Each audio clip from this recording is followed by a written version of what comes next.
Okay, play it now.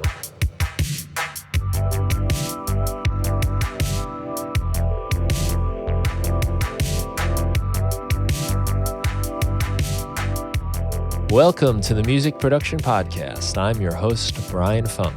Right now, you're hearing some music I made during day 7 of January 2021. January is a little challenge to try to produce a new piece of music every single day for the month of January and then to share it online. It's not important how good it is or how amazing it is. Obviously, it's pretty tough to create a masterpiece in one day. But the point is to get used to the discipline of making music every day and to get used to the pressure of posting it and sharing it online. It's a great exercise. It really shows you what you are capable of and pushes you to do your work each day, which is a great habit to build. You can learn a little bit more about January if you listen to the last episode of this podcast, number 197, called January 2021, Start the Year Right. I'll give you some ideas about how you can do it, some ways you can maximize your productivity during this.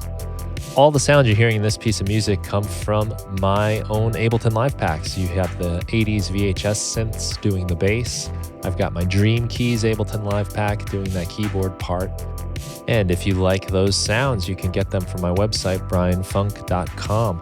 Right now, in the beginning of January, to start the year off right, I'm offering a 40% off discount. Just use the code BYE2020, BYE 2020, and make some new music with some new sounds to start the year off with 40% off at brianfunk.com. On today's show, I have Will Darling from EDMTips.com.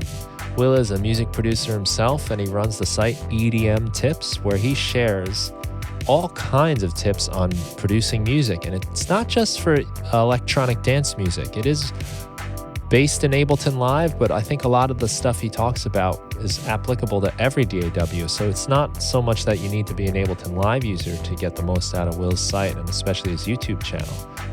Go to edmtips.com to check out the blog and Will's videos. He's got a lot of really useful stuff. He's building his audience at a great rate. And today, Will talks a lot about his music making process, his community, and how he's built up his EDMTips website and YouTube channel so well over the last few years. So please welcome Will Darling to the podcast. Welcome to the show, Will. Thank you very much, Brian. That was a very poorly timed sip on my behalf, but I really appreciate the invitation. Yeah, Will Darling from EDMTips. It's really nice to have you here. I got a little worried that we might not get to it because we've been trying to schedule this for a long time and then a couple mistakes. I apologize to you for that, but we're here. We're doing it. So I'm very happy to talk to you finally. Excellent. Well, thank you very much for inviting me. Yeah, of course. I've been looking forward to it. So we have a mutual friend in Tommy Z, and he's the one that connected us. Yeah. Yeah, Tommy's been great. He's been on the show a few times.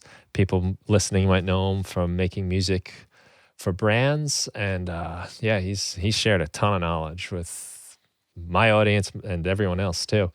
So, yeah. I'm actually, Tommy and I are doing a video together for my YouTube channel because he knows his stuff big time. Oh, yeah. Nice. Yeah, and your YouTube channel is not unfamiliar to me as well. EDMTips is, you've been building this for many years now, and it's grown quite big. You got like over 50,000 subscribers, which is an awesome accomplishment, and lots of engagement on your work. It's a great place for anyone listening to get some tips on making music electronically. I think you're kind of you use Ableton Live a lot, but I think a lot of what you talk about is really fair game for any DAW. Would you agree? Yeah, that was the intention from the beginning. Mm-hmm. I mean, I come from a background of I've used loads of DAWs. I've used Reason, Logic, Ableton,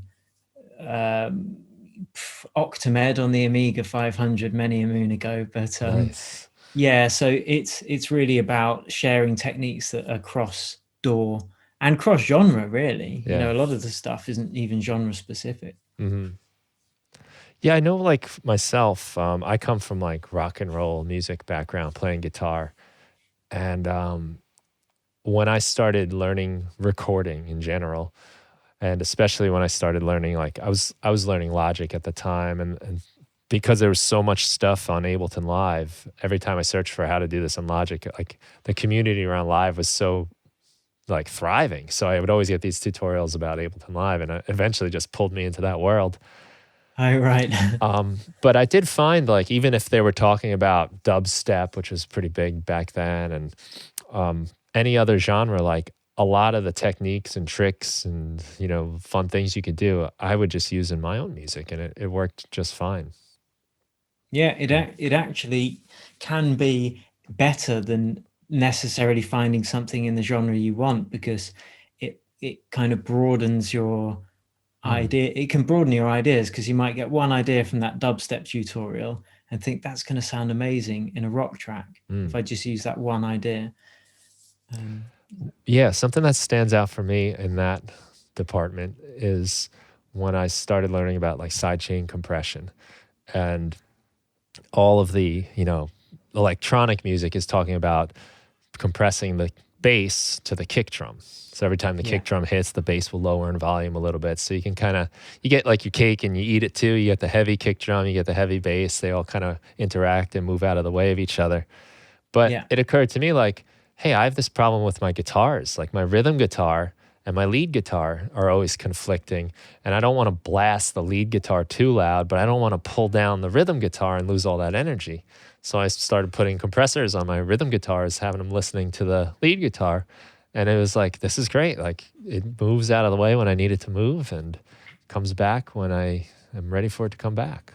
Absolutely. And like even working the other way around, you know, a lot of the dubstep sound was there was a lot of distortion, which obviously comes from the more rock and roll side of things. And then that's being applied to dance music as well. I mean, my personal background in music, well, I've been in a couple of rock bands playing keyboards.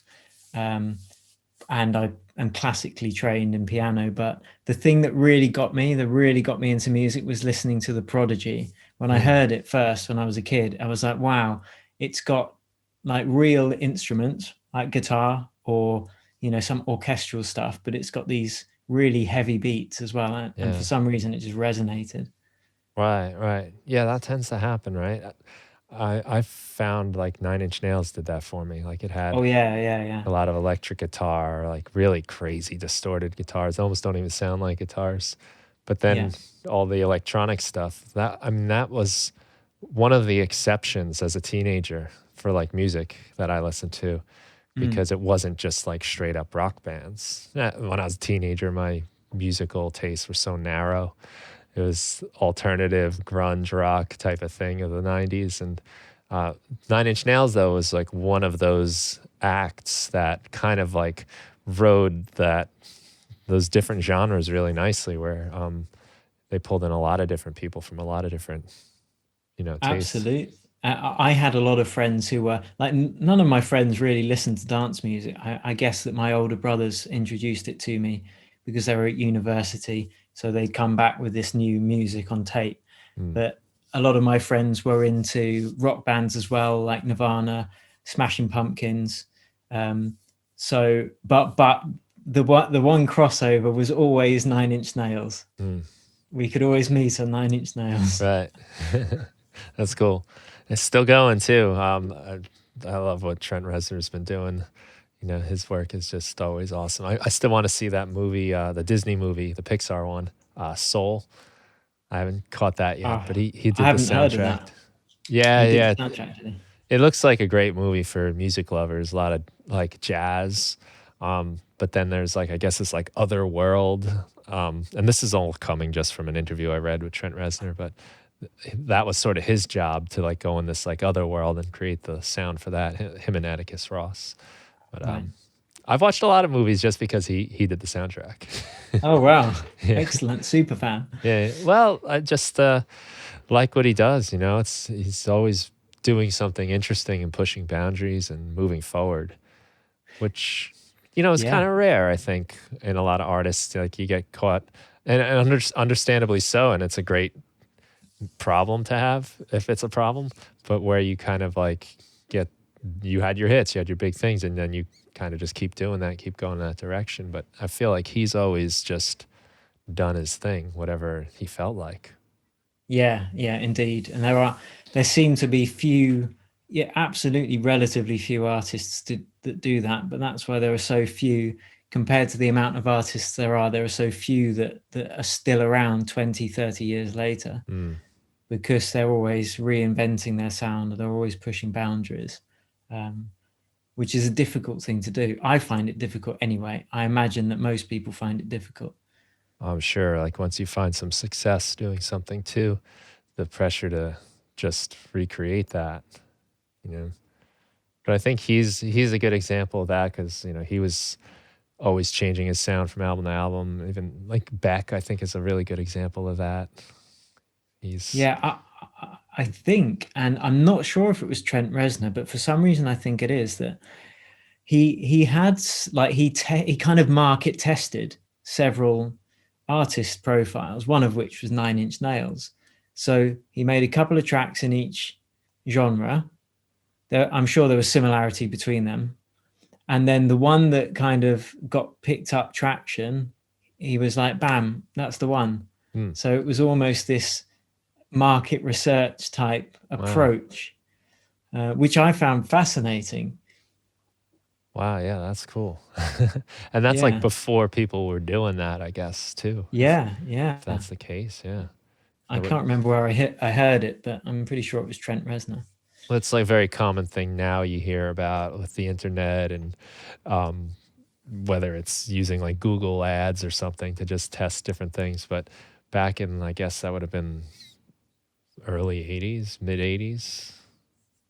Yeah, I don't know. I don't know when Nine Inch Nails kicked off. I thought it was in the mid '90s, but that's probably just because that's when it came on my radar, and I was a teenager then, so that's when you pick up on these things. Yeah. Huh. Wow. So, can you tell us a little bit about, for anyone that might not be familiar with EDMTips, just tell them a little Yeah, bit about what the whole situation is there. yeah, sure. So I can't regret picking the name. I started it about 4 years ago, and I kind of regret picking the name because EDM was a specific genre of dance music. It has connotations with it, but I literally meant it as electronic dance music. So I teach people how to produce like professional quality dance music on their computers. So that could be trance, techno, drum and bass, house music.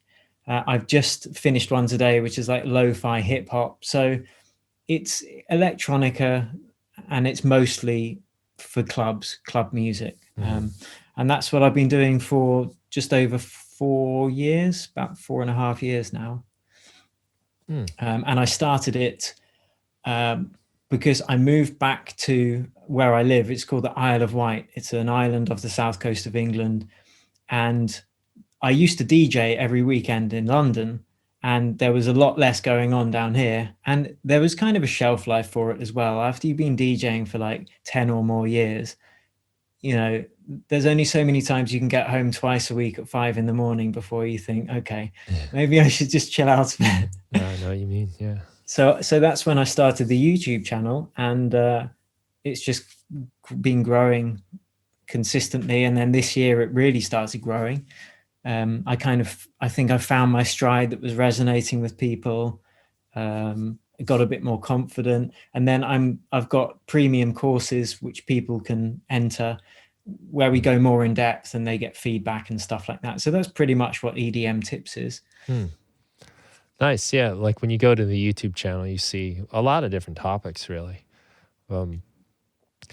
A thing I noticed about what you do, and I guess I wanted to ask a little bit, is it seems like you are able to kind of take, whether it's a certain artist or even genre, and really break it down into kind of like core elements, almost like, I don't know if I want to say formulas, but, like a lot of stuff about how to make music like so-and-so, or how to Yeah. produce this kind of track, which I'm not sure what my question is here, But I'm just curious, I guess, to your process of like dissecting, like say like an artist, for example, like you've got a lot of that going on, and I'm sure that's very popular with the viewers. Like, here's how to make a track like one of your favorite artists.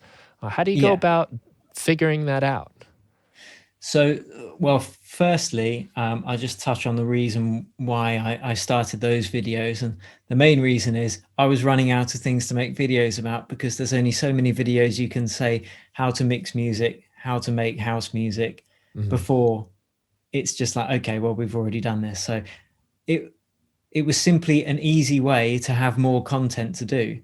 But one of the things that I teach my students, especially if they're just starting out, is that the fastest way to improve, and this is the same, I would say, for any genre of music, not just dance music, or any art, is to break down what the professionals are doing, to understand why they're doing it like that. And then you can change it, take what you need and change it to your own style, which you will end up doing. But I remember at school when I was studying art, we had to study the greats, understand why they did it, replicate them. And then through that process, you pick up, you understand, okay, that's why they've done that. Now I could take that and apply it to a guitar sound or a different drum sound, but I understand now why that's the case. And the process I do it is by, and sometimes people request an artist, I've never heard of them before. And it's like, okay, so I look up a couple of their tracks on YouTube. I download one from Beatport. So I've got the high quality version. And then I'll loop the busiest part of the track, which would be the chorus or the drop. And then I'll break apart, I'll dissect the different parts. So I'll listen to I'll work out the chord progression. Then I'll work out what different sounds are playing. So it's pretty easy in terms of most things. It's a kick, a clap, or a snare, the percussive elements, and then a bass line, and then one or two mid to high frequency instruments. And it's the same with rock music as well. You'll have the same elements, they're just created in a different way and used in a different way. But you've got the kick drum, you've got your snare drum, you've got the hats and percussion, you've got the bass, and then you've got your rhythm guitar, and then you've got a singer singing the melody. Whereas in dance music, you might have a singer or you might have a synthesizer playing that melody. So once you understand there are only 6-7 elements going on in almost every song, it becomes much easier and it is a skill that takes time, a listening skill. Right. But it's definitely a good skill to have as a music producer, just honing your listening ability. Well, I could agree with that, because when I started playing guitar, the first thing I wanted to do was play the songs from the bands I loved.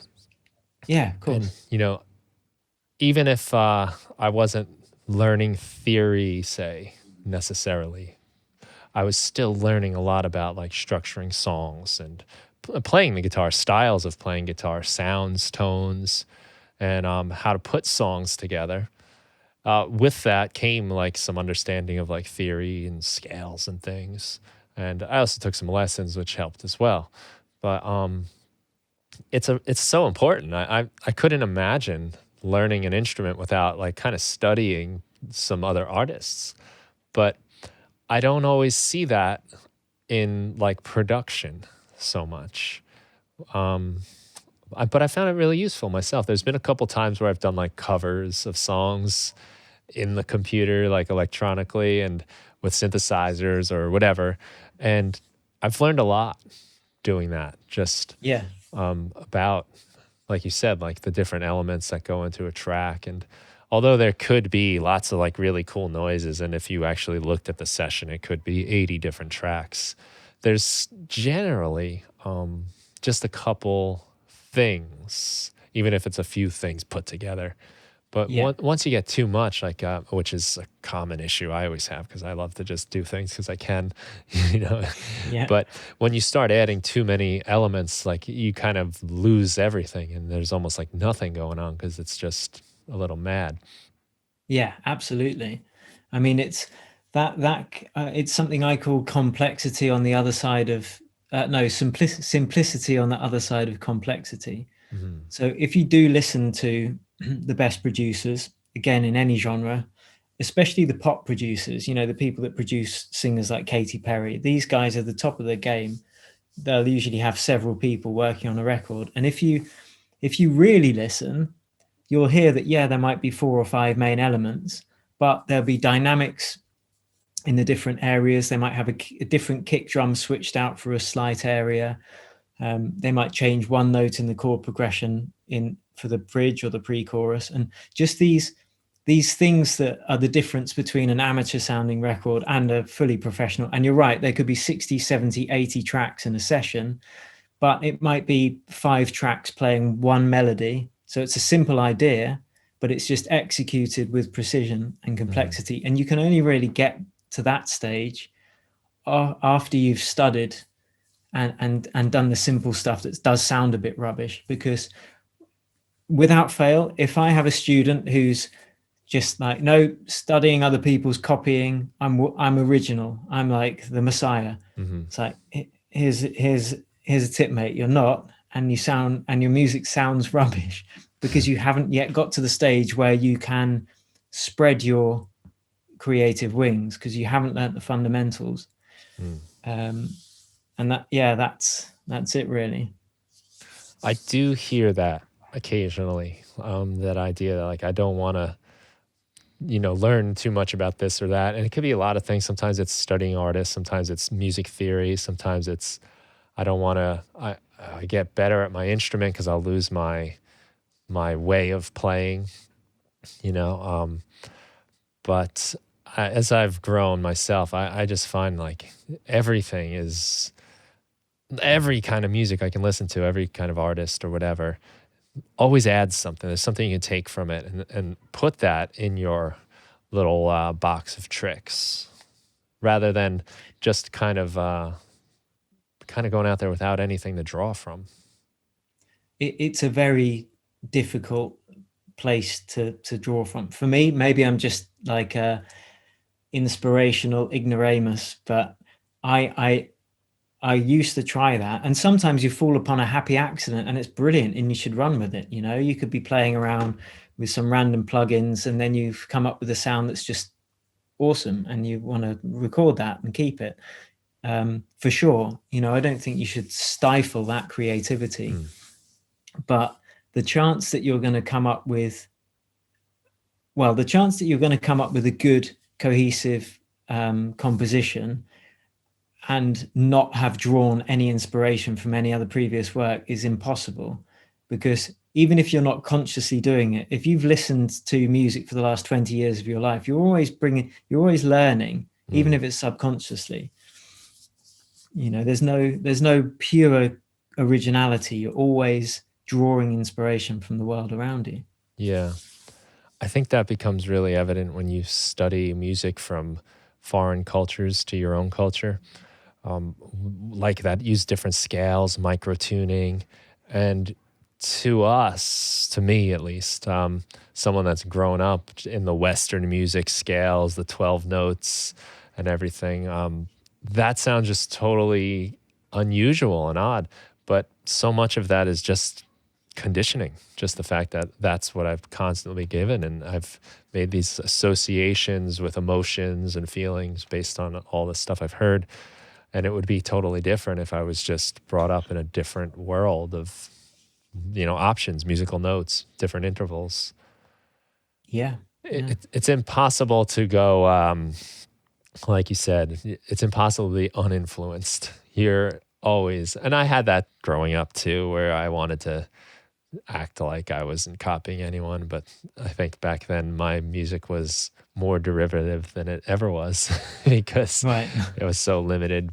As I've grown and just embraced like all kinds of different genres and styles, it's really helped make me pick, even if my own originality is just what I've selected from what's available, it's still my own unique selection. And I think that's an important thing to remember for people getting into this. I honestly think that's all that we have as humans, is is the ability to, and we're all unique, like no one else who's ever been born and no one else who ever will. So the way that we read the world, the experiences we've had, the people we've met, the music we've heard, all of these come together into a unique melange of influence, and there's no shame in that, and I think when people try and fight that, it doesn't do them any favors. Yeah, I think it's a good thing to embrace. You're going to be original. Like, you're going to do your thing your own way. Even if you're trying to copy someone, you're going to get it wrong in your own way. Like, Yeah. It'll just kind of work out. I used to worry about that a lot. If music was either the same chord progression as a certain song or a similar melody or a similar style. And now I kind of know, like, I'm never going to nail it even if I try to. So I'm kind of okay. And it's a relief when you think about it that way. I mean, there is such a thing as straight up plagiarism, which is, it is different.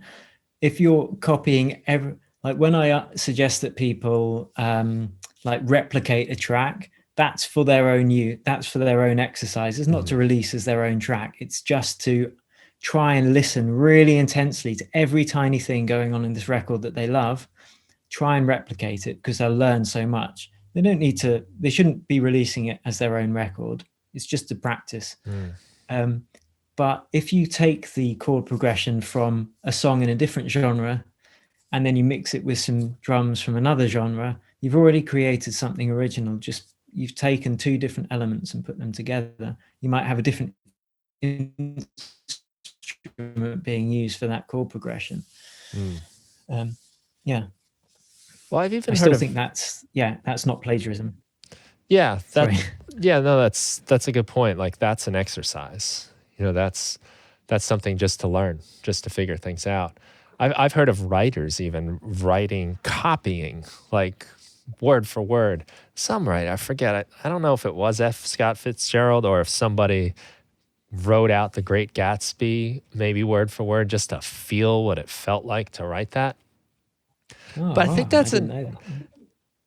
that's a valuable exercise. Again, you can't just be like, here's my book, it's called The Great Gatsby. I wrote it. But just like getting a sense of like the flow of lines and words and sentence structure, I think you learn a lot about that. And I know I did musically by learning from the bands that I liked. I learned a lot about like where chords change, how to do, weave parts in and out from each other, different sections of songs. It's a valuable thing to go through, to just kind of go along for that ride. When I saw, and I don't even know if he did say this, it may have just been a meme, but David Bowie said the only art I consume is that I can steal from. And if someone as luminary as David Bowie is saying that, then maybe we should listen. It's okay to consume art and take influence from it. Yeah. Well, look at how much he's influenced others. Exactly. It brings us back to Trent Reznor, actually. Yeah. I've heard him talking about David Bowie a number of times. That's funny. But it's true. And that's actually a lot of my ulterior motive when I listen to music, is just kind of like, what's going on here that's cool? What's something I can get out of it? It's amazing how it expands your appreciation for music in general. You can kind of listen to any genre and enjoy it, any style. Absolutely. Yeah. I used to be a proper music snob, and I've left all that way behind now, because you learn so much from listening to different genres.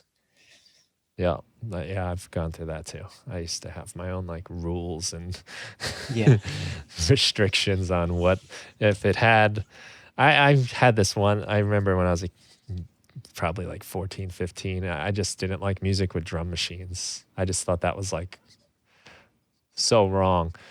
Only to come to find out like later on as I got into production, I was like, oh, that was a drum machine in that song. Or, oh, that was a synthesizer? That wasn't a guitar? Just I shouldn't have liked that, but I did. Yeah, well, I mean, that's when you're younger, you have these preconceived ideas about what things should be and what they shouldn't be, I think you're also so hungry for an identity that you really just like make decisions just to say that's what you are and who you Yeah. are. Yeah, absolutely. I think that's definitely part of it too. I can admit that was looking back how I was. Yeah, I mean, I was too. We all were, really. So cool. I like that idea, and I think it's great advice for people to just really dissect like productions of other people. I know I've learned a lot. Like every once in a while, like an artist will like release their session, you know, their Ableton Live session or something, and you can just go in there and see what it is. I love that. Like, Oh, just that's the absolute best. If you get the full behind the scenes yeah. thing for you to pick apart. I mean, that's like going behind the curtain at Oz, you know, Yeah. something just to see how that works. That's a master class right there if you look. Yeah, absolutely. Yeah. So each week on my YouTube videos, I give away the project file with the samples and the presets. Nice. They're usually not, well, they're never fully developed songs because kind of my shtick is that I try and produce it from a blank door as quickly as possible, and I give myself like an hour limit. So you can get pretty far, and it's also to illustrate that you can work quickly and get good results. Yeah. And sometimes actually putting limitations on the time that you have, as well as other limitations, can really breed creativity. And if you've got infinite time, infinite choices, that can kill creativity. I totally agree. I deal with that a lot. I'm learning it again for the millionth time right now. I'm doing the January thing, the January 2020. If people aren't familiar with it, basically you're supposed to just make a little piece of music every day. It doesn't have to be good, doesn't have to be anything special, but it's just the fact that you made something and you post it somewhere. And here we are. What's today? The 5th. And every day I get stressed out by it. I like worry about it and wait till the last moment, it seems. Yeah. And I'm really limited on time, and I know I have to finish something. And it's amazing what turning off the internet will do. What just saying, all right, I need to come up with something. Last night I'm like really happy with what I came up with, and it was like I was cooking my dinner. I had my guitar, and I'm like, I kind of need something. And just started playing around, and I recorded it onto my phone. And I took that recording, put it right in the DAW, and then started working and building off of it, like just embellishing it. And I just had so much fun. But it was all within this like really strict limitation of like, I just have to make something. And over and over, you know, I've done this thing a few years now in January, and it's always the same thing. It's hard to get started. It's hard to like make yourself work. And there's so many distractions and so many plugins even, or even without plugins, just devices in your software. But once you just hunker down and just say, all right, well, I'm going to give this an hour. Like you said, and I think an hour is a great amount of time. Yeah. And it's amazing what you can get done when you know you have that ending. You know, like I'm going to be done with this in an hour, and that's it. And it's so much easier to ignore the distractions. All right, I'll look at my email in an hour. I'll look at this in an hour. But it's like the hack, I think. Really, like you need to have sort of like that end point that this is going to be done at this time. So I know it's exercises like that even, you know, like you can't just. I was just about to say that. Yeah. You're going to go to the gym indefinitely. Yeah. Just work out until whenever. Like that's how I do music all the time. But when I put the limit on, you know, like when you work out, you're like, okay, well, I'm going to be done at this time. So I'm going to work now and I'm going to actually do it. And I get my completion. But doing that with music is so helpful too, to just say it's going to be done at 10 o'clock, the end.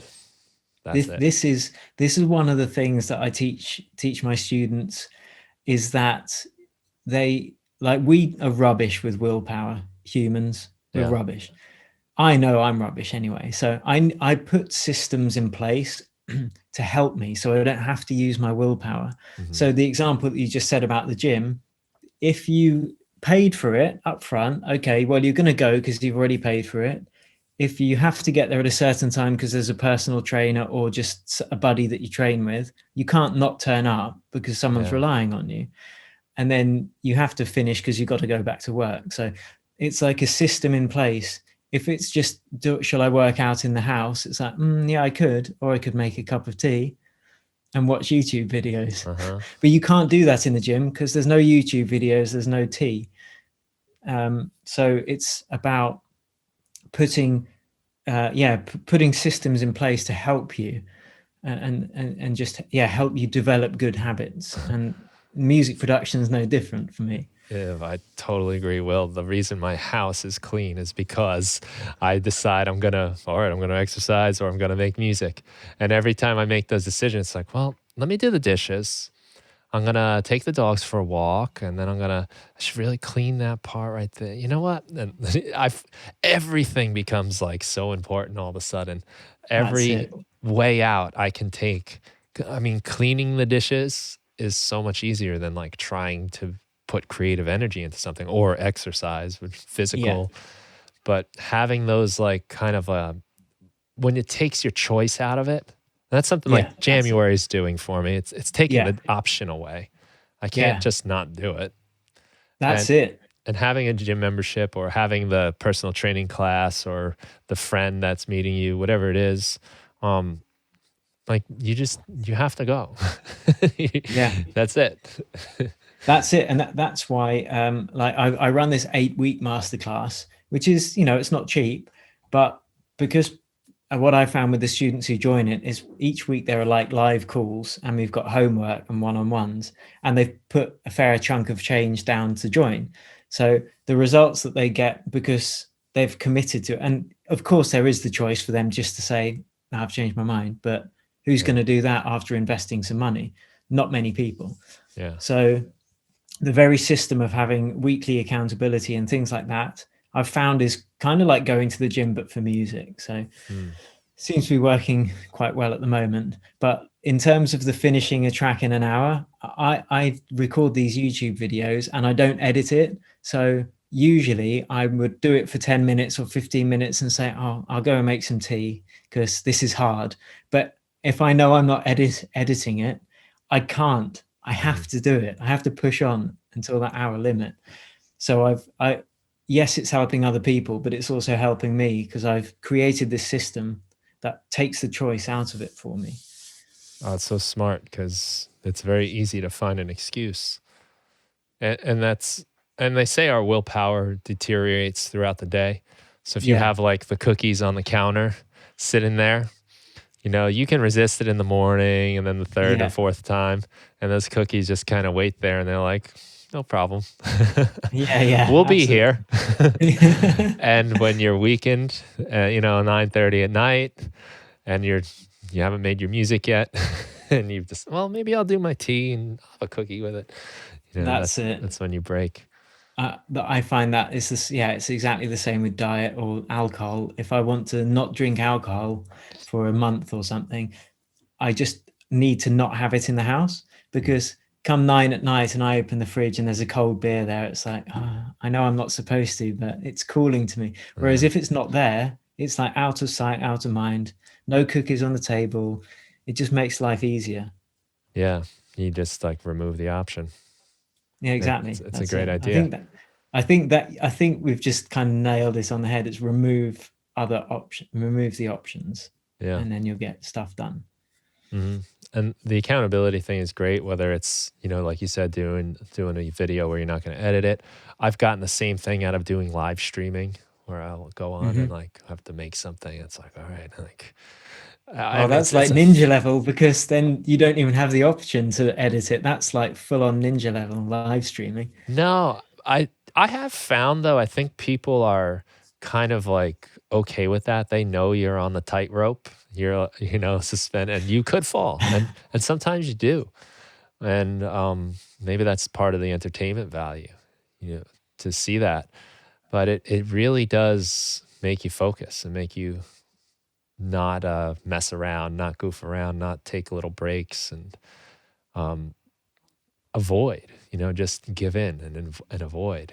So Yeah. there's some things you do. I think like if you are signing up for like a course or something like this, it's, how are you going to show up without having done your homework and having worked Yeah. on it? Like not only have you made a sacrifice of the money and the time, but now you've got like the shame too. Yeah. It's, Yeah. I mean, people do a lot of things that are pretty crazy to avoid shame in their life and guilt. Yeah. They'll do Yeah. all It'll kinds of. control people's whole lives. Mm. You know. So I guess it's a good like psychological trick to fool yourself into doing what you want to do, which is Yeah, make it's music. it's like it's some horrible hardcore manipulation, but it's with good intentions. Yeah. It's something that someone's chosen to do, and it's and then I feel it's the responsibility of the tutor or the teacher to hold them to account, because Mhm. that's what you're for as their tutor. Yeah. You know. It's weird. And I'd always try to remind myself that I like doing this. I've chosen this as a path I like because it's fun and it's thrilling. But it's so funny how like I said last night, actually, I was like, I don't feel like doing it. I don't want to do it today.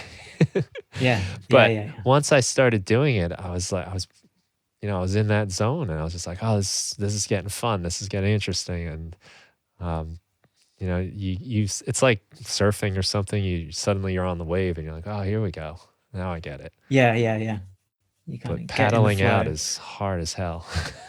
Yeah, yeah, I actually I tried surfing last year, and I thought I really want to surf, and it was 2 years ago, and I was getting battered by the waves in Bali trying to get out, and there were like young girls coming zooming past on their board, like old guys going past, like just Yeah. paddling, and I'm there giving it everything, and I just found it so disheartening that it was so difficult to kind of get, and I think people get that with music as Yeah. well. It's such a steep learning curve when you start something like that out, but then when you get that first wave, it's like, oh, okay, I produce something that sounds semi good, like I'm enjoying listening to the music I've made Yeah. for the first time. Hmm.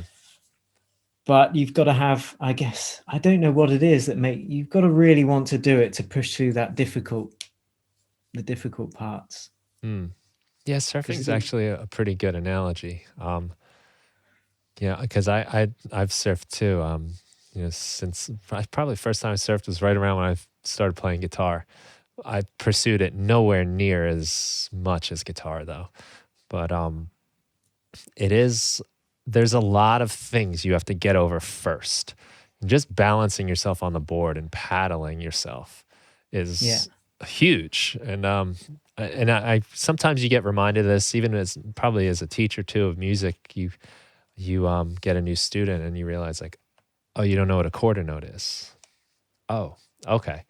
Then and it takes you all the way back. I can remember taking friends surfing and like, oh, you can't even balance on the board yet. Like just lay yeah, on the board in the water. Like that's a hard thing to figure out. And like music is just one of those types of things after another. yeah. Especially when you get into producing, now you're learning computers even. That's like the other thing you're figuring out. It's easy to forget all the tiny little things you have to learn. Yeah, But and now I I'm sure think people watch you make a track in an hour and it's like you're that old guy on the surfboard just like standing there zooming by. yeah, that's it, with a Totally dog on the board. relaxed and Yeah, that's it. And I think there's, well, we have certain skills that we, for whatever reason, are naturally better at. And for me, I'm not a strong swimmer, so I didn't want to learn to surf enough to push through that difficulty. right. I'm pretty good at running. I'm pretty good at driving. For whatever reason, I naturally enjoy them. I naturally enjoy making music and pushing through that difficulty. So a lot of people will try it and then decide this is way too complicated, way more complicated than I thought it would be, Yeah. and they'll call it a day, and that's fine. Hmm. Because yeah, not everyone's suited to everything. Yeah, I agree. And a lot of music making, it's not in the studio like, yes, this is my track. It's a lot Yeah, of like, I've, there have been times my wife will just be like, what are you doing? And I've just got like the same noise, like, and I'm like really working on it and sculpting it. And if you were just walking by, you'd be like, what? Are you trying to drive yourself crazy? And it's like surfing, like they should call surfing paddling, really, because that's mostly what you're doing.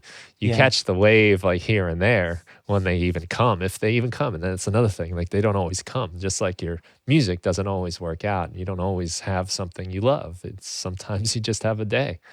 yeah, You just get through it. But it's that process is it's tough, and it's not always the glamorous thing that you see like in little Instagram clips.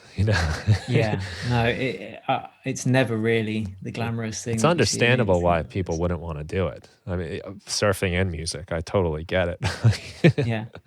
But I understand why people want to try it, because Right. they'll see the Instagram pictures of the dude surfing, or the DJ on the stage in front of tens of thousands of people playing their track, and they'll think that's the end result. I'd like some of that, please. Yeah. And then when you realize the kind of iceberg under the water of Right. all of those hours put in. Yeah, that's um, that's the old thing, right? Like you got to learn to love the journey. That's yeah, for sure. mostly what it is. And I got that moment last night actually. There's some group I was listening to. I forget the name right now. I never heard of. I don't even remember where I heard of them, but they had like this kind of like weird lo-fi thing going. And I sort of thought like maybe they were like recording the guitar on a tape recorder or something and then building the track around it. So I kind of got that idea to do the voice memo. I didn't have a tape recorder handy, so I used the phone and built it off that. And like that journey, right, of like exploring like what's possible here. Like what can I Mm, do with this like, not very spectacular recording that I made. On a not very spectacular microphone on a phone, like this low fidelity type thing. But as soon as I got on that part of the journey, instead of like, I need to make something really impressive today for January, like yeah, once you get off that like result driven feeling and just like, I'm going to try this and see what happens, yeah, that's when it gets fun. And I think same thing with just to talk about surfing again. You have to enjoy sitting out on your board and waiting for a wave, and you have to enjoy paddling out there, and appreciate the nature of it, and yeah, or if you have a friend, the conversation you get to have, because that's mostly what you're doing. Fishing, you're not always reeling them in. You're mostly yeah. waiting, and that's music is like Just that. in it. Yeah, yeah. And and it's not always fun, especially like the initial idea creation is usually fun. But when you've then got to take that into a full finished track, and you realize you've now got 20 hours of boring tweaks to do, Hmm. that's hard. But then I think even people in the most dream jobs that you could imagine, like film stars or rock stars or footballers, whoever it is, they're going to have days when they have to turn up, show up, perform, and they're just going to be thinking, I really don't want to do this today. I would rather do anything else than do this today. You know, like whatever, even if it's the best job in the world, there'll be days like that. Yeah.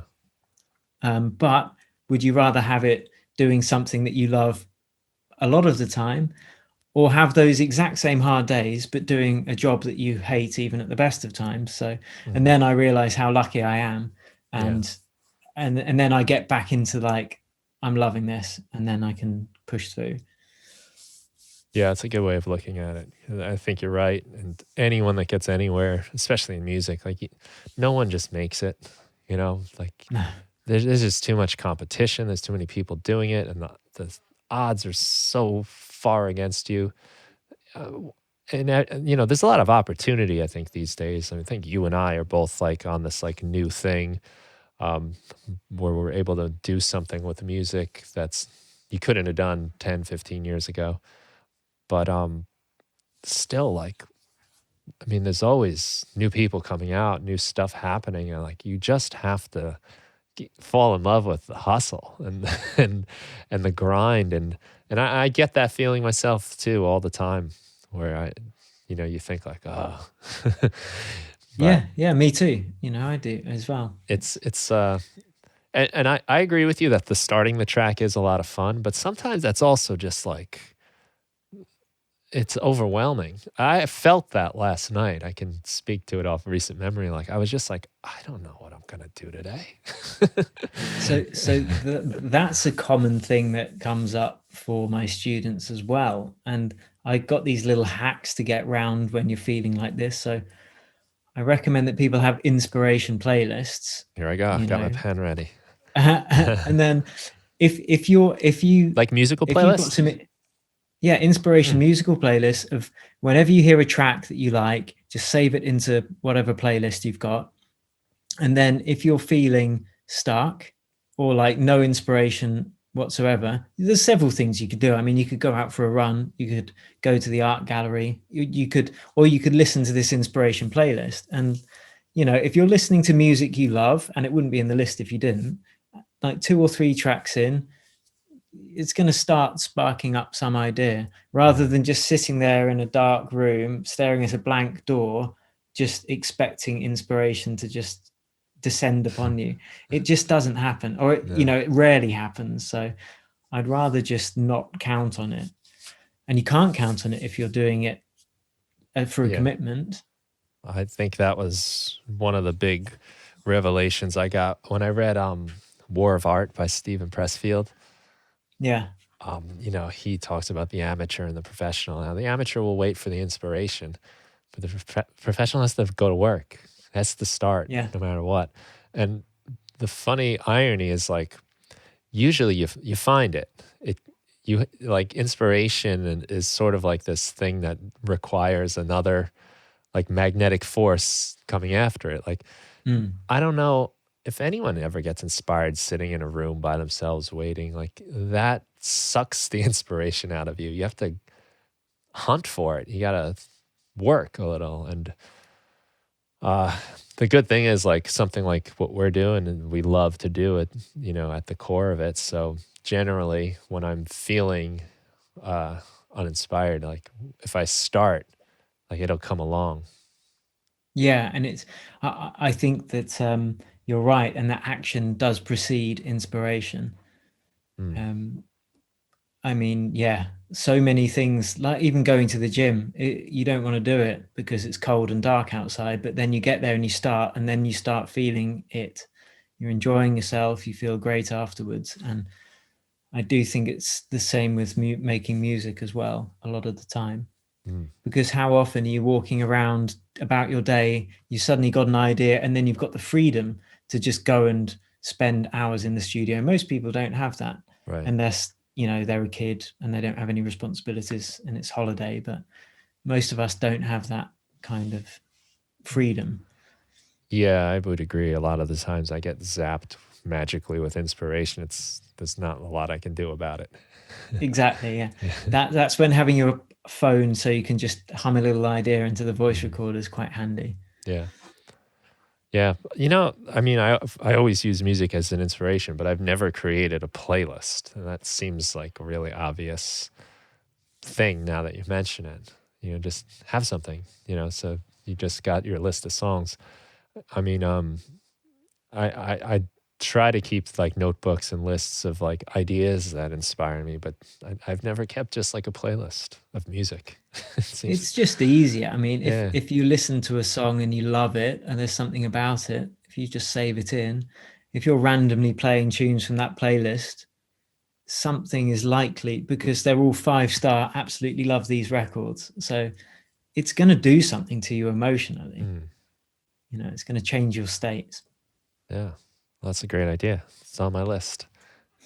Cool. You got any more? Anything else? Maybe one more? In terms of like Like, I work, don't know what because I'm going to be like that in about an hour, 2 hours from now. I'm going to be getting ready to do my jam for the day, and I'm going to say, what am I going to do today? yeah, I mean, some quick exercise is always good. a strong cup of tea or a cup of coffee to get that going, a beer if you're that way inclined. There are loads of different options. Some of them aren't suitable for different, if it's 9 a.m, don't have a beer. Right. um, but those things, really just getting active, as you said, action preceding whatever the action is, it's likely to take you closer to that feeling of inspiration. Well, I think a lot of those things will help break your mental patterns too. Because that's obviously like a problem I'm having if I'm trying to make my jam tonight and I'm saying, I don't know what to do. Now I'm just saying, I don't know what I want to do in my head. I don't know. And then that spirals me down into like, I don't have any good ideas. I can't do this. And you get all. Yes. So getting out of that, breaking that up is so important. Yeah, I think that could be said for that same thought pattern in any area of life. Yeah. Because when you're in it, you can't really see it. Right. So unless you have that moment of self-awareness where you go, hang on a second, this isn't helping. I'm going to go and do something else for a minute. Yeah. But it's so easy to get caught up in that spiral.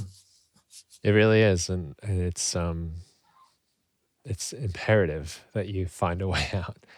And I guess the inspirational music is always helpful because it just sort of, music has that effect on you to just alter your consciousness and your mood. And absolutely. Yeah, that's the thing. The two things, probably music more than activity, but kinetic activity will change your state usually. Yeah. And music as well. And there's nothing else I really know of that will change your state like immediately like that. Yeah. Yeah, I think the thing that fixed me last night with this was just that idea of let's try to make a recording on a phone in this case, and then bring that in and work on it from that. And that once I had that like intention, that idea, then it was like, okay, let's just see. And then I didn't have anything to play on guitar. I just started fooling around, came up with a few chords, and it didn't matter what I was singing, came up with a little melody and threw it in and then see what happens. It was fun. And I actually, funny enough, liked the way the guitar and the melody came out. I wasn't worried about it. So in that instance, it sounds like what broke the cycle was deciding to use a different workflow from your usual workflow. Yeah.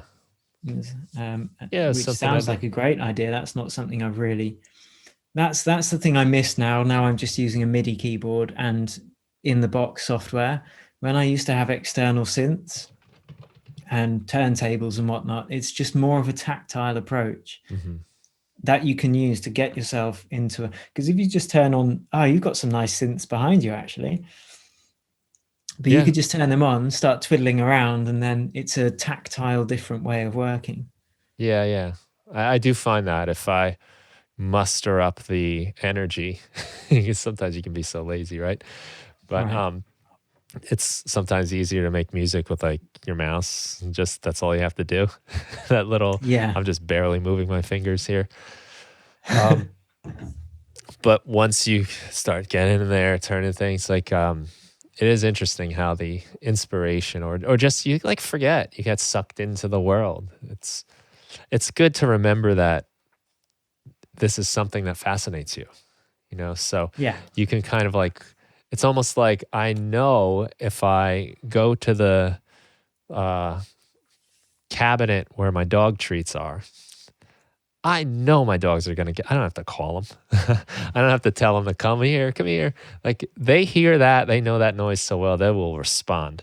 And it's because they want the treat. They love it. And it's kind of similar way to think about it, almost maybe with people, with yourself, with music, is you kind of know. What's the dog treat in this analogy? Well, the dog treat is like the synth, say, or like the instrument you're playing, just start fiddling with it. And you'll get caught up in it. Just like the dogs will respond to the cabinet door opening.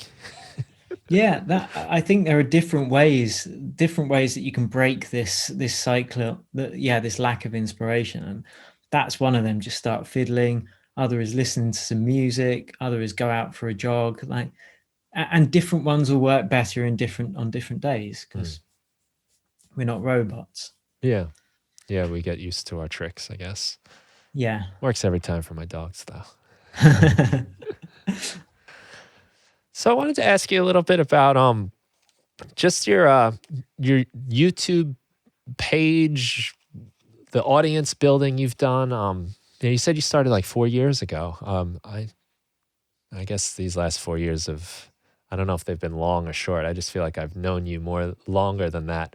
But it's a pretty incredible growth, to say, like, just again, not that numbers are everything, but like, to have like 50,000 plus subscribers in just 4 years is not what happens normally.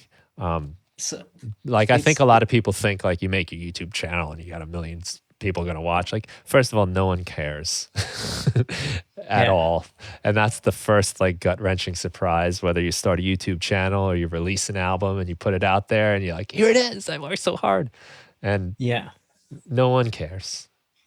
So maybe you could take us through the journey. Anything that's been like effective for you, or any advice, thoughts? Yeah. So it's funny because for me, 50,000 or 54,000 subscribers in 4 years isn't lots, because the videos that I see from other There's always music, somewhere you can look, right? yeah, there's always somebody, right? Yeah. And this is the danger of comparing yourself to others too much, because then I see someone who's had a channel for 2 years and they've got 200,000 subscribers. And then I just think, it's disheartening.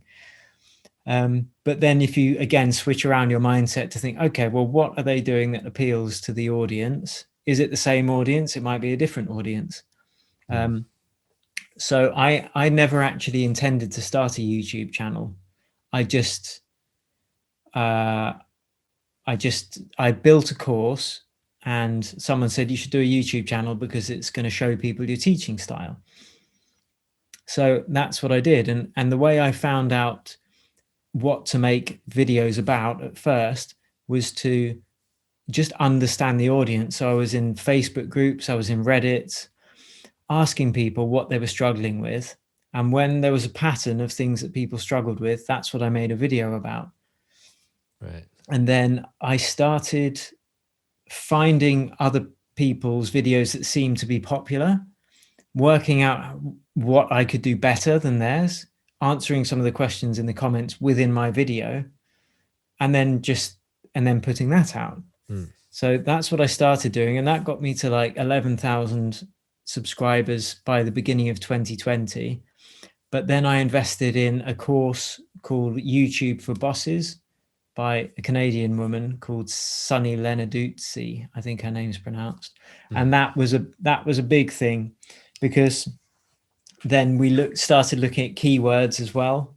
So what people are actually searching for, how to analyze which keywords are popular. But it's hard because you also want to give your audience what they want, but you've also got to be mindful of the fact you want new people to find you as well. Right. But it's been a lot of work, for sure. Well, so you said you went up from 11,000 in the beginning of 2020 to now. So you quadrupled that? Yeah. No, that's not quadruple. That's whatever five-druple is. Quintuple. Quintuple. Yeah. Something A lot, basically. Yeah, 5 times over. Yeah. So I think some of that was to do with having done Sunny's course, for sure. I don't want to pretend it wasn't. Some of it was probably due to the lockdowns around the world. People were sat in front of their computers. It was a combination of those two things, and a bit of luck as well. Well, yeah, I think luck plays a role, but you're also kind of making it easy for luck to show up, because Absolutely. you're incredibly consistent.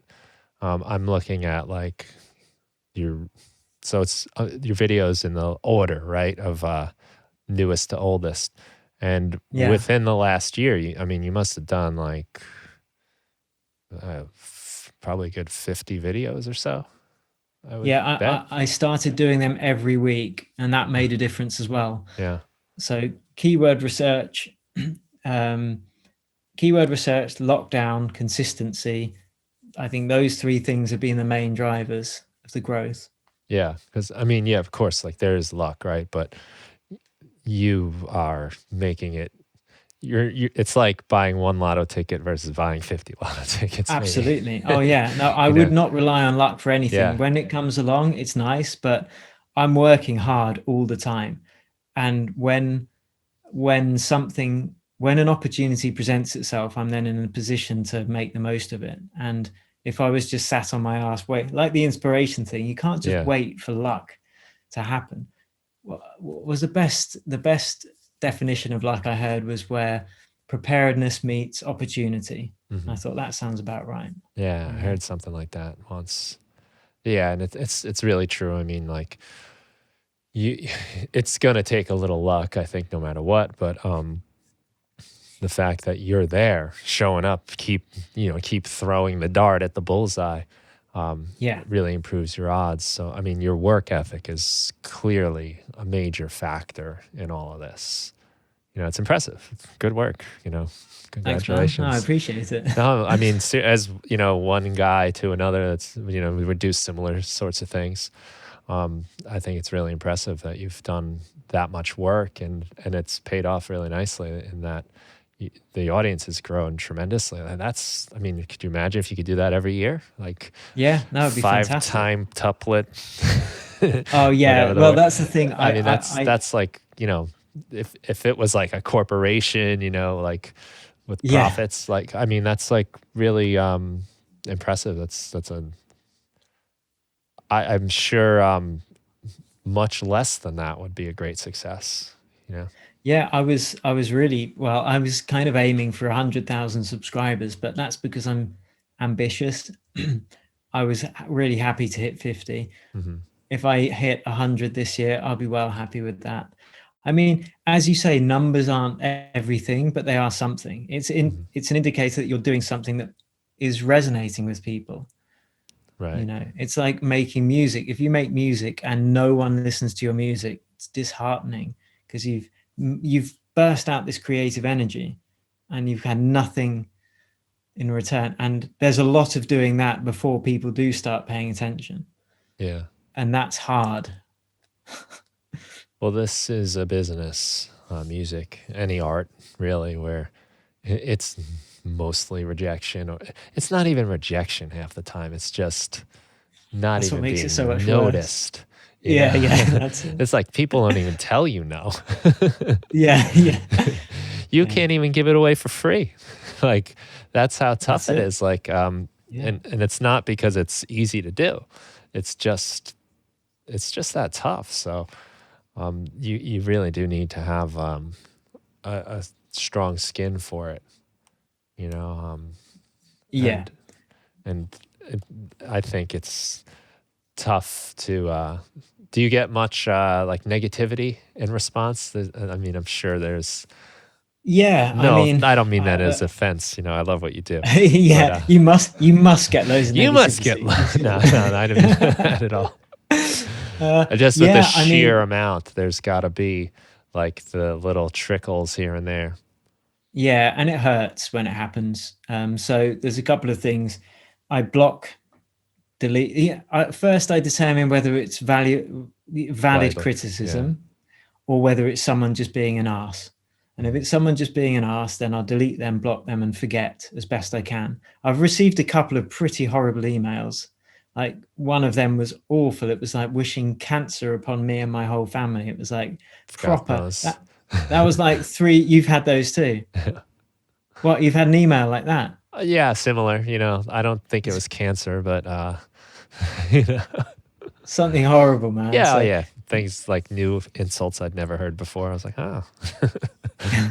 See, it happened about 3 years ago. I got that particular one, and it really upset me. But now I save the nice ones in a folder, and I just delete the bad ones. And Mm. the ratio is ridiculous. It's Yeah. like 0.5% of the emails I get a negative, maybe less than that, 0.1, and all of the other ones are positive. Yeah.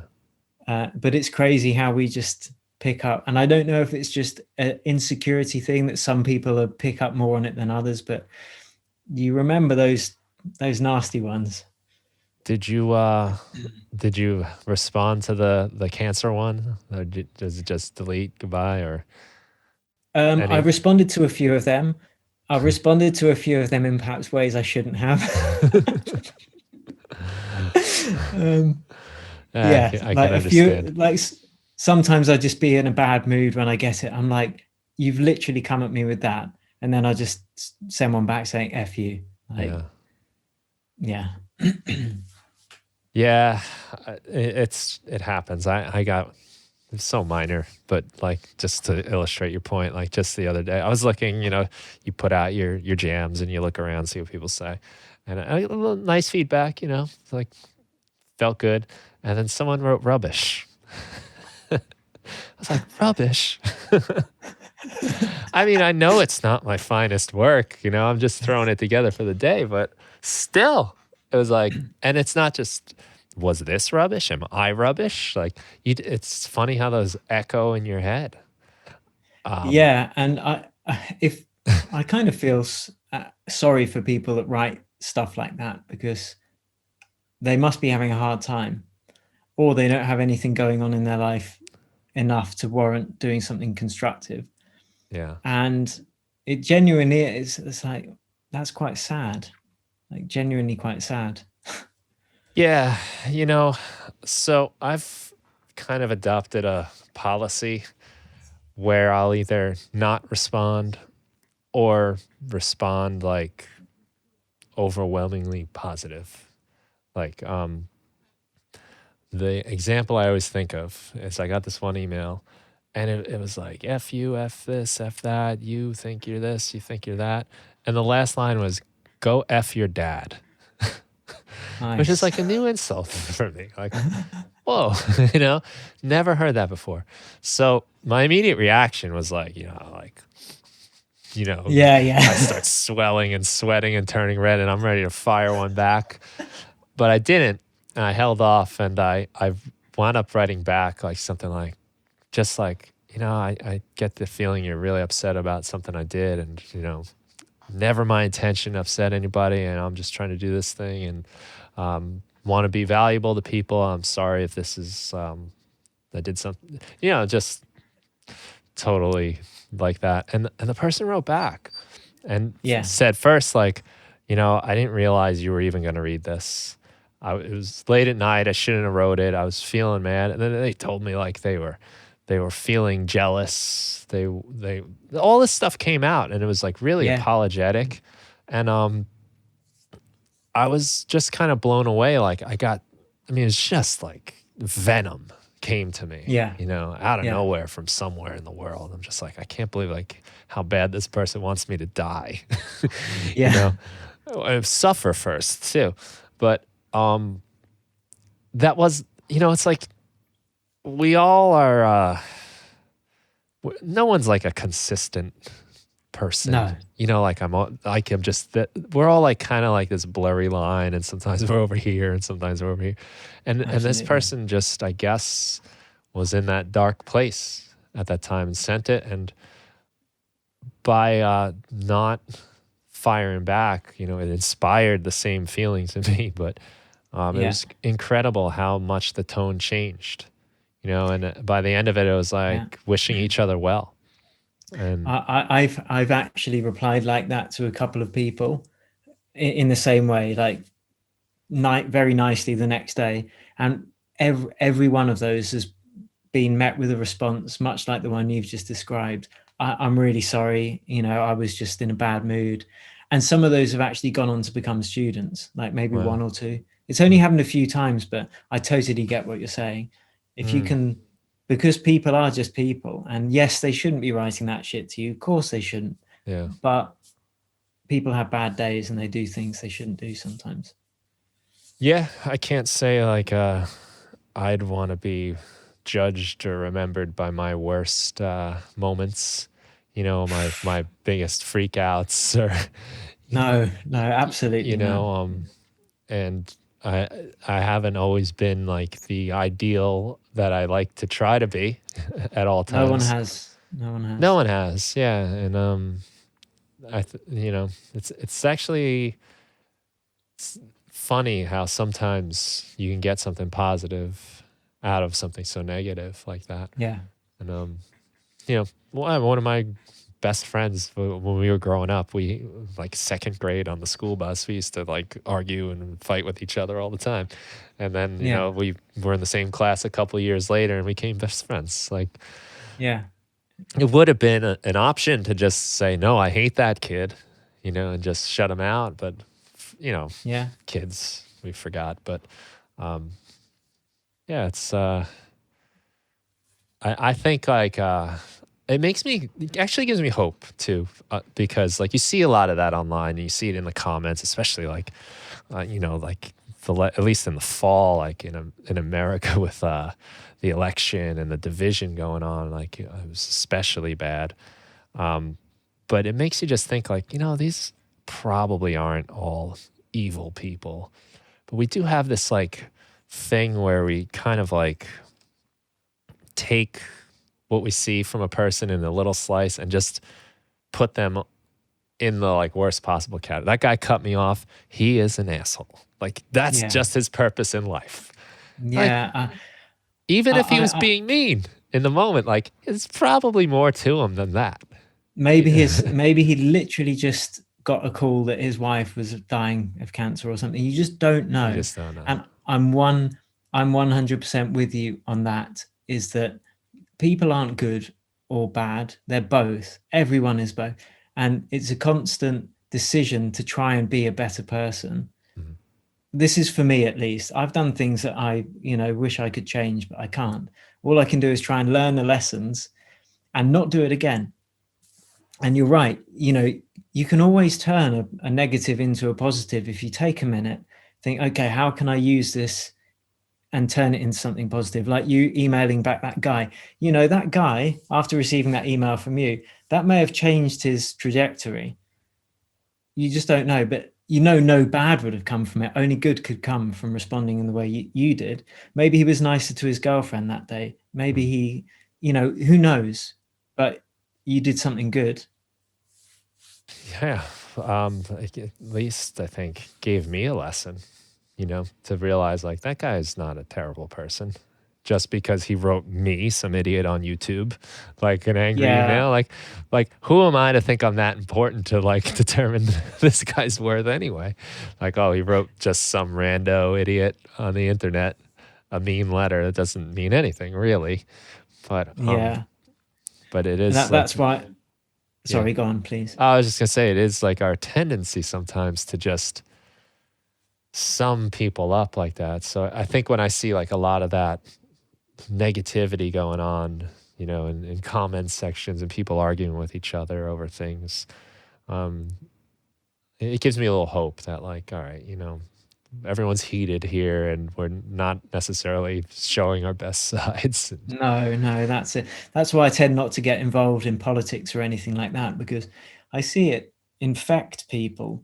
They'll watch the news channel or they'll read a certain paper, and then they're absolutely convinced that this person is a certain way, and that's all they are. Mhm.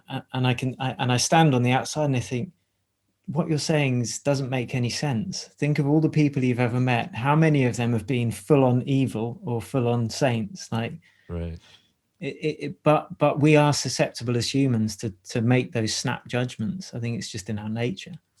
I think you're right. I think it's survival, honestly. If Yeah, we probably. were cavemen in a cave, with Yeah, children that we were trying to protect, and somebody comes in the cave, we have to immediately decide, yeah, friend or yeah. I think you're foe. right. It's life or death, really. And Yeah, the people that were too slow to decide might have died and might not yeah, have passed on their genetic information to us.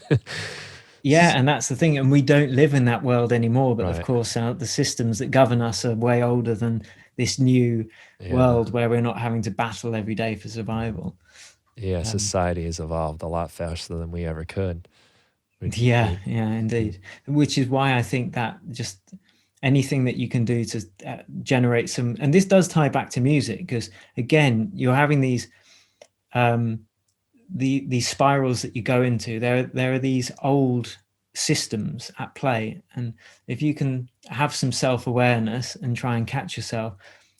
I had it with a music manager when I did a remix a few years ago, and the guy came back to me and said, you've just copied Madonna's new track."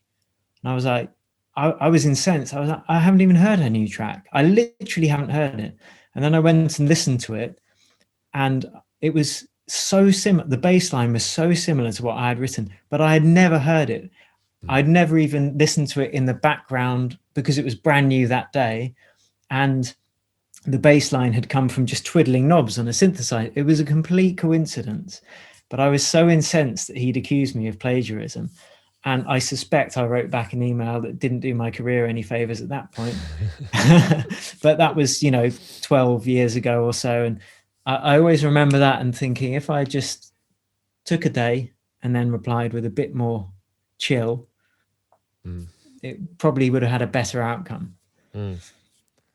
Well, yeah, I could totally understand that happening. I think half the time I come up with something, I'm like, someone must have done this before.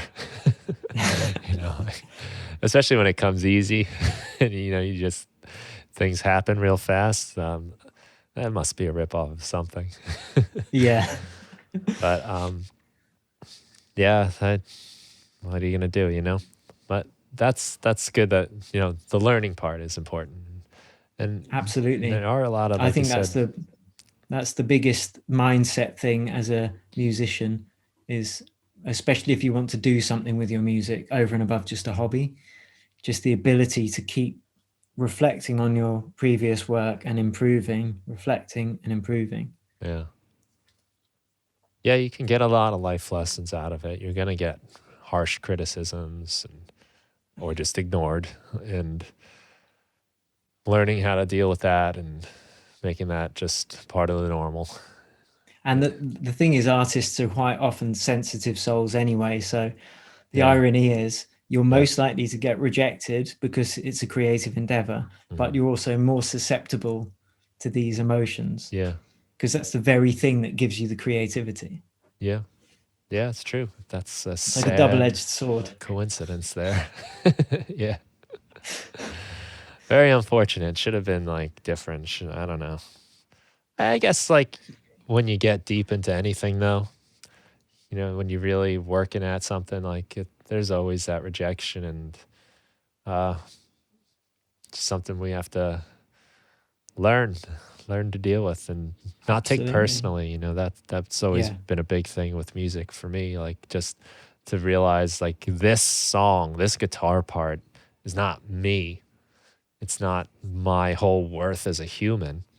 It's Yeah. just a guitar part, and it it can come and go as quickly as it did, but it's easy to get a little too wrapped up in it too. And Absolutely. Yeah. Yeah. The natural reaction is to be offended.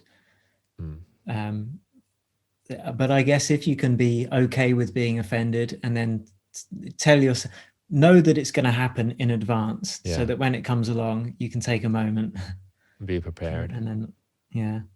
Nice. Okay.